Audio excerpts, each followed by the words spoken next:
আসসালামু আলাইকুম dear viewers and learners, village স্কুলের পক্ষ থেকে সবাইকে শুভেচ্ছা এবং অভিনন্দন। প্রিয় শিক্ষার্থীরা, আজকে আমি নবম শ্রেণীর এক্সপেরিয়েন্স 2 অর্থাৎ ইউনিট 2 নিয়ে আলোচনা করব।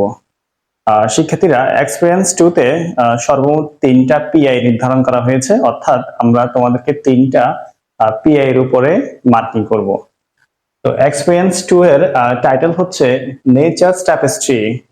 শিক্ষার্থীরা, নেচারস ট্যাপেস্ট্রি মানে হলো প্রকৃতির আবরণ, প্রকৃতির চাদর, অর্থাৎ বিভিন্ন ঋতুতে বিভিন্ন সময়ে প্রকৃতি যে নতুন নতুন নতুন নতুন আকৃতিতে আমাদের সামনে হাজির হয়, এটাকেই ট্যাপেস্ট্রি বলা হয়। অর্থাৎ নেচারস ট্যাপেস্ট্রি মানে হলো প্রকৃতির এক এক সময়ে প্রকৃতির এক একটা সৌন্দর্য।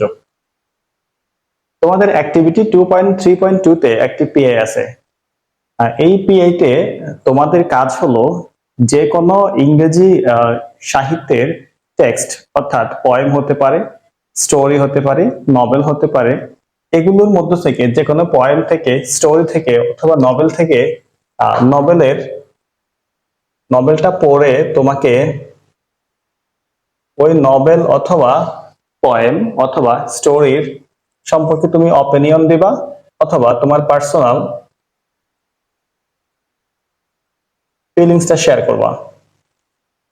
তো প্রিয় শিক্ষার্থীরা, কোনো লিটারারি টেক্সট পড়ে, অর্থাৎ কোনো পোয়েম অথবা কোনো স্টোরি অথবা কোনো প্যাসেজ পড়ে তোমাকে যদি অপিনিয়ন অথবা ফিলিংস দিতে হয়, তাহলে দুটি বিষয় অবশ্যই তোমাকে জানতে হবে। প্রথমটা হলো সিম্বল, আর দ্বিতীয়টা হলো ইমাজিনেশন।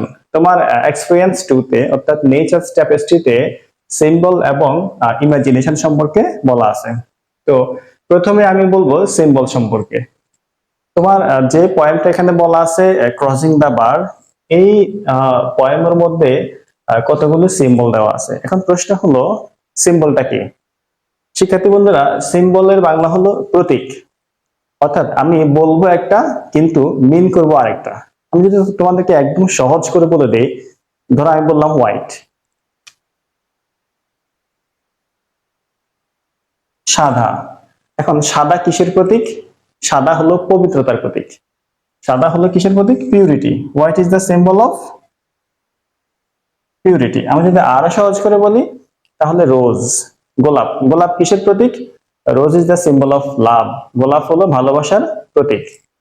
এখন আমি তোমাদেরকে দেখাবো এই কবিতা, অর্থাৎ ক্রসিং দা বার, এই কবিতার মধ্যে অনেকগুলো সিম্বল দেওয়া আছে। আমি এই কবিতার অপিনিয়ন অথবা এই কবিতা পড়ে তুমি কি বুঝলা, এটা লেখার জন্য তোমাকে এই সিম্বল গুলার মিনিংটা জানতে হবে। যেমন এখানে দেওয়া আছে সানসেট। আমরা সানসেট বলতে বুঝি সূর্যাস্ত, কিন্তু এই কবিতায় সানসেট মানে সূর্যাস্ত নয়। এখানে রাইটার সানসেট দ্বারা বোঝাচ্ছেন এন্ড অফ লাইফ, অর্থাৎ জীবনের শেষ পর্যায়ে। এরপর দেওয়া আছে ইভিনিং। ইভিনিং মানে হলো, আমরা জানি সন্ধ্যা, কিন্তু ইভিনিং মানে হলো আরেকটা অধ্যায়ের শুরু, রাত্রির শুরু। তাহলে এটা হলো বিগিনিং অফ আফটার লাইফ, মৃত্যু পরবর্তী জীবনের শুরু মানে হলো ইভিনিং। ক্লিয়ার কল, একটা শব্দ দেওয়া আছে কবিতার একদম শেষে। ক্লিয়ার কল মানে হলো কল অফ ডেথ, মানে হলো মৃত্যুর ডাক। এরপর দেওয়া আছে ফ্লাড। ফ্লাড হলো এমন একটা ভেহিকেলস, এক ধরনের এইটা ভেহিকেলস যেটা মৃত মানুষের সোল অর্থাৎ আত্মাকে নিয়ে যাবে। আর এই কবিতার একদম লাস্ট লাইন দেওয়া আছে পাইলট। পাইলট মানে হলো এখানে বিমান চালক না, পাইলট মানে হলো মেসেঞ্জার অফ ডেথ। অর্থাৎ পাইলট মানে হলো মেসেঞ্জার অফ ডেথ, মৃত্যুর বার্তাবাহক, যে সোলটাকে, আত্মাটাকে নিয়ে যাবে। তাহলে আমার এই কবিতার তোমার যে অপিনিয়নটা বা ফিলিংসটা লিখতে হবে, ওই ফিলিংসটা লেখার জন্য তোমাকে অবশ্যই এই সিম্বল গুলা জানতে হবে। এখন এখন তোমাদের থেকে যখন আমরা পিআইটা নেব, তখন হয়তো আমি এই কবিতা না দিয়ে অন্য একটা কোনো কবিতা দিতে পারি। তখন ওই কবিতার তুমি যখন ফিলিংসটা লিখবা অথবা অপিনিয়নটা লিখবা, তখন তোমাকে অবশ্যই সিম্বল জানতে হবে। আচ্ছা, আর কোন কবিতার অথবা কোন টেক্সটের অপিনিয়ন অথবা ফিলিংস লেখার জন্য আমার জানা লাগবে ইমাজিনেশন। প্রশ্ন হলো, ইমাজিনেশনটা কি?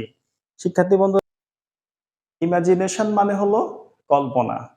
আমরা কোনো কথা শুনে, কোনো গল্প শুনে অথবা কোনো লেখা পড়ে যখন আমাদের মনের মধ্যে একটা কল্পনার জগৎ সৃষ্টি হয়, তাকে সাহিত্যের ভাষায় বলে ইমাজিনেশন। এখন টু ডু ইমাজিনেশন, কল্পনা করার জন্য তোমার কি লাগবে? You must need third I.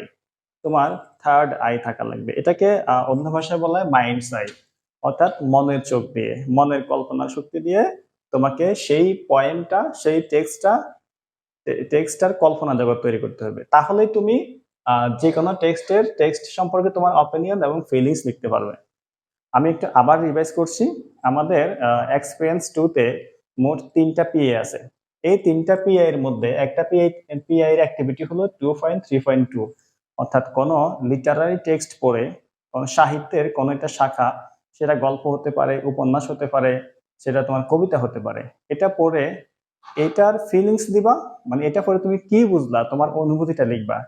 তো কোন সাহিত্যের শাখা, মানে কবিতা, গল্প, উপন্যাস পড়ে সেটার ফিলিংস অথবা অপিনিয়ন দেওয়ার জন্য তোমাকে ইমাজিনেশন এবং সিম্বলটা অবশ্যই জানতে হবে।